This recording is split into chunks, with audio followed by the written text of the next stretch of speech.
Last weekend, some of the best TFT talent fought for 4 coveted spots at regionals in the North American mid-set finale.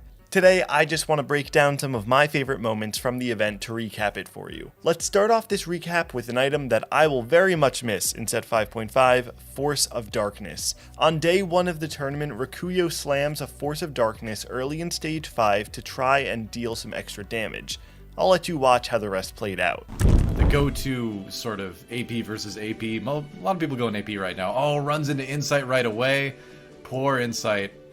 I don't know if he's going to be able to beat this one. What I really like about this build is that you've got the 4 Mystic going, which again, basically that extra magic resist makes every point of health you have more effective, then combines that with the Bloodthirster to make sure that you can get back that very effective amount of health, and combines that with the Taric, and just it's a very powerful Draven, and then top it all off with, if you were to run into something like a Redeemed comp or an Ironclad comp, that could be a very bad matchup for you, but does choose the Last Whisper here. While he didn't win the lobby, Ryuyo eliminated multiple players on his way to a top 4.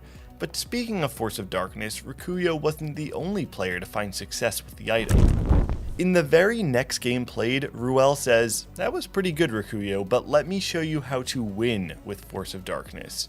Before he can even start to touch the back. So, and, oh my god. You gotta do it. You gotta do it. Force of Darkness, let's go. Come on, 53 HP, you're fine. So I like this play a lot, but I don't think you slam it here. I think the play is you wait a round or two, let it play out so that you don't take any bad damage from a bad matchup here.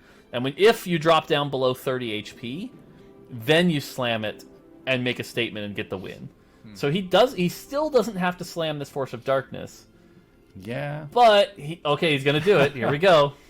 But he doesn't really have much gold to include things with. So you got the Warwick in there, but down and find something to use those spots with. So we'll see how useful this ends up being. Here we go. Yeah, I mean, this definitely makes it, this is going to decide it. So yeah, the inflated damage from the Force of Darkness. Draven moving up really far here, but output, nope. Oh, the monstrosity is down. He's got it. Wow, he did it. And I don't know if you could say that was because of the Force of Dark. The Force of Darkness might have been a bit overkill, but it certainly didn't hurt. Now, coming up, Ryuyo is back once again with some of the most aggressive plays, followed by some of the most insane high rolls seen all tournament long. 500 to the whole board. It's also granting you 50 armor as well. So if they're not clearing out that front line, they're not getting through it. And you'll notice, again, the Katarina, this is really one of the big factors here. But the Vayne, it's having a lot of damage pull out, just not able to really get it through there. The Nidalee having some dodge tacked onto it as well. Taking a loss here from Ryuyo, who's up to 7 on 3-3, by the way. So that Ryuyo having a big win streak, still at 100 as well with that composition. And so leading into the carry that you've gotten early, and that early 2-star Katarina, it got nerfed for a reason. Find an early a stage 3 Viego? What? I don't think I've ever seen that. That's ridiculous. Oh my gosh, that's disgusting. I'm pretty sure that's illegal. Yeah, that's the 1%er to match your composition to pair perfectly with the Katarina. You wanted to know why Ryuyo was at 100 HP? Well, there you go. In the end, Azurin puts together a capped 6 Dawnbringer 4 Revenant board, so even Ryuyo's early high roll can't find him the win. Up next is the Farmer, who dominated the field in day 2, winning not 1, not 2, but 3 straight games in a row. Becoming the Farmer fan, and I don't want to be let down here. Let's see. I grew up in Wisconsin, man. I'm very familiar with farming and all that, so, maybe got a little bit of that in my blood. I don't know. Not me at all, but hey, maybe I can be converted over. It's never too late to learn. Let's see. The Rangers. The Kindred's still alive there in the back line. They already ulted. Can I get another ult off, though? That would be huge. Kindred, she gets the shields. Yeah. But Cannon, no. She doesn't. Jax. One more cast from Philios. Maybe that'll do it. Oh, it doesn't hit the Jax. Jax is in the back line. He's doing it. And that is it. Are you kidding me? 3 firsts in a row. While the Farmer went on a tear through day 2, he also fell victim to the same curse as every other single point leader, as he failed to make it out of day 3. But players didn't have to worry about that anymore as we approached day 4. And on day 4, after winning game 1, I Miss Void Sins hits a crazy skirmisher draconic shop at level 4. At this point in the game, he has to make a very important decision that will have an unparalleled effect on the rest of his game. The power of the draconic, you don't necessarily have to just go for that Zyra. Yeah, you have the Shadow Sword, and that could be great for the Spectral Spear of Shojin. But you have a lot of flexibility because of the fact that you have so much gold. Selling a Pantheon to the double level, okay. That is aggressive. You know, I talked at the start of this about I would expect to see players more aggressive. That is way aggressive, Dan. Holy smoke. I don't think I've ever sold a Pantheon in my life. In your rounds, just continue to build these paths. I love the positioning that Imus Voidsens is doing here. Again, the pathing of this Jax, the way it walks around, it targets this, and then where does it go after this? It goes straight to that backline. If you murder that backline, that Karma is not able to murder the rest of your team, and I think we're going to see a win here with 40 gold left.